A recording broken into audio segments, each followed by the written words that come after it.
Assalamualaikum warahmatullahi wabarakatuh.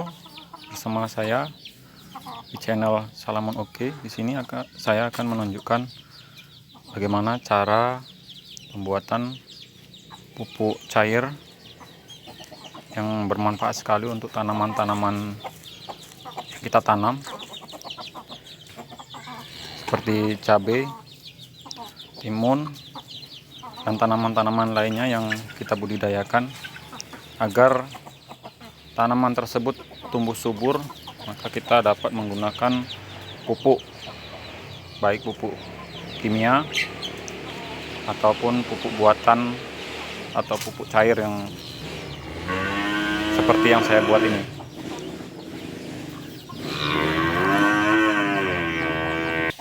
Di sini saya akan memberikan kepada teman-teman sekalian bagaimana cara membuat pupuk cair atau POC yang dapat kita buat sendiri, yang bahan-bahannya ini bisa kita dapatkan dari limbah rumah tangga kita sendiri ataupun dari bahan-bahan yang bisa kita dapatkan di pasar.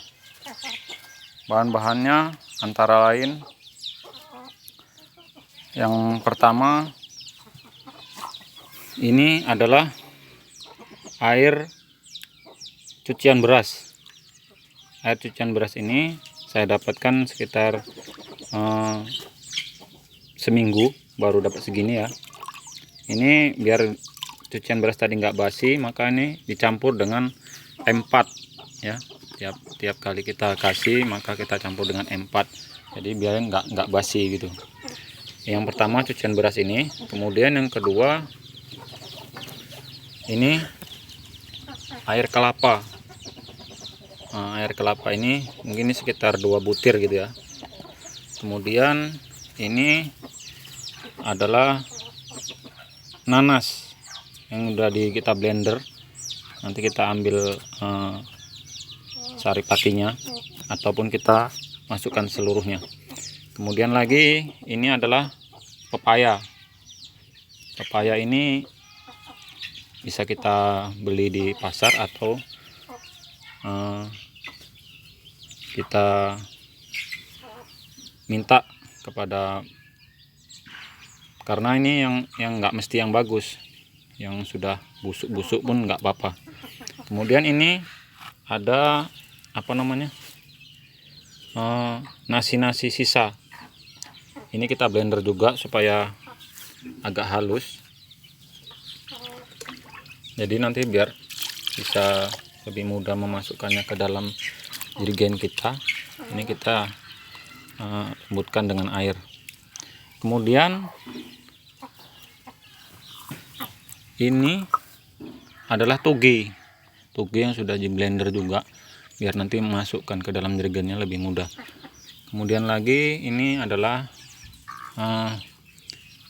timun. Ini timunnya saya peroleh dari timun-timun yang sudah tidak bisa dijual, atau timun-timun yang grantingan lah kalau bahasa orang kita Jawa. Kemudian lagi ini sabut kelapa. Sabut kelapa ini sangat juga berguna untuk dalam pembuatan pupuk cair atau POC ini. Ini dia kalau difermentasikan dia mengandung KCl. Ini rebung bambu. Kemudian ini sekaligus dengan akarnya, akar bambunya sedikit saja. Kemudian lagi ini adalah rebusan ikan air tawar ya. Ini kebetulan ikan yang saya gunakan ini ikan lele jumbo. Ini pada saat ini lele jumbo harganya masih murah. Ini sekitar 1,5 kg direbus sama air rebusannya nanti kita masukkan. Nah, ini yang paling penting teman-teman sekalian. Ini adalah larutan dari zat atau bakteri pengurai yang sangat kita perlukan. Ini cairan M4 teman-teman sekalian. Ini cairan M4 ini kita campur dengan tetes tebu atau gula merah, kalau bisa pun gula merah, tapi kalau nggak ada tetes tebu ini atau molase. Ini kita larutkan sebelum kita campurkan bahan-bahan ini semua teman-teman. Ini larutan ini direndam kurang lebih sekitar minimal 2 jam teman-teman. Kita larutkan dulu biar bakteri-bakteri dalam pengurai dalam botol ini, cairan ini itu dapat hidup kembali, dan dikasih makanan dengan molase ini maka dia akan aktif. Maka dibiarkan minimal 2 jam biar aktif. Kemudian yang nggak kalah pentingnya saudara-saudara, yang tidak boleh ketinggalan, yaitu kotoran sapi teman-teman. Ini, oh maaf, bukan kotoran sapi, urin sapi. Urin sapi ini saya peroleh sekitar 1 minggu dari ternak saya yang 3 ekor.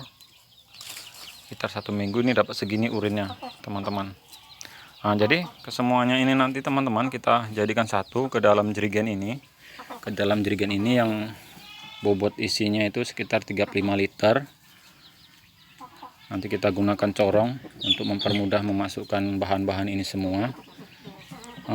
Kemudian nanti setelah ini dicampurkan, kita diamkan selama kurang lebih 1 bulan atau 25 hari teman-teman. Bagaimana kalau pupuk ini jadi, itu ditandakan dengan bau, tidak bau busuk teman-teman. Kalau adonan kita ini nanti berbau busuk, maka pupuk kita ini gagal atau tidak jadi, maka harus dibuang karena tidak baik untuk tanaman teman-teman. Tapi kalau nanti dia berbau seperti asam-asam begitu, seperti bau gula aren dicampur dengan asam gitu, baunya agak sedap gitu, nah itu jadi teman-teman, bisa digunakan untuk tanaman. Baik, kita akan mulai dulu proses pencampuran bahan-bahan ini teman-teman. Oh, satu lagi teman-teman, ini ada juga tapi bisa dimasukkan bisa tidak. Ini ada kulit nanas yang saya kupas tadi, dimasukkan saja juga nggak apa-apa. Karena kan kalau di blender tadi nggak bisa teman-teman, jadi makanya ini kulitnya saya rajang aja. Oke, kita masukkan satu demi satu teman-teman. Boleh kita masukkan dari cucian beras dulu. Cucian beras ini kurang lebih sekitar 5 liter. Baik, ini masih ada sisanya. Kita campurkan dengan air kelapa supaya kita aduk. Kita masukkan biar bersih, jangan terbuang sia-sia. Oke, selanjutnya kita masukkan nasi yang sudah kita blender tadi.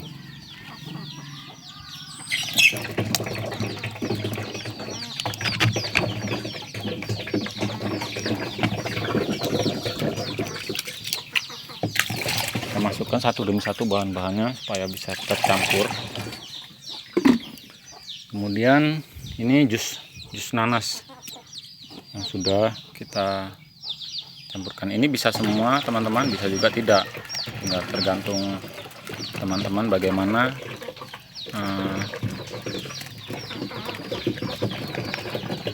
permintaannya.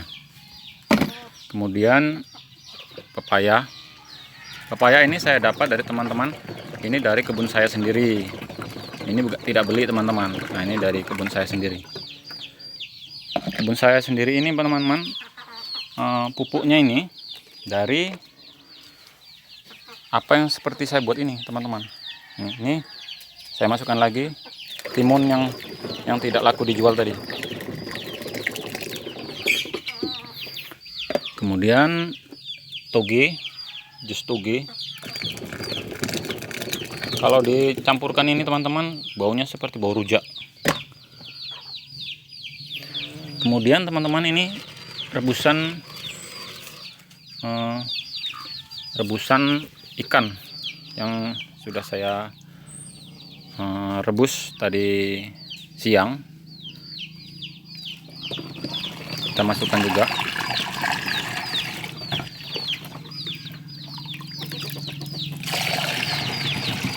Seluruhnya teman-teman ya, sampai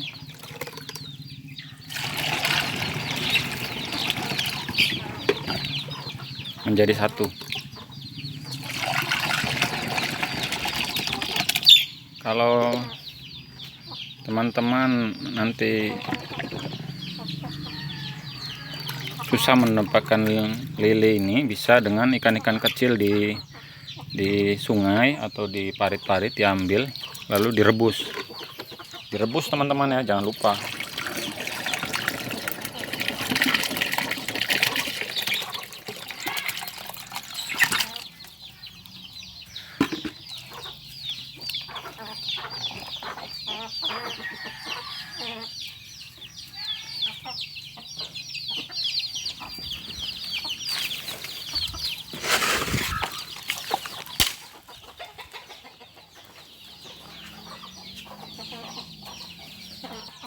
Kita ambil kayu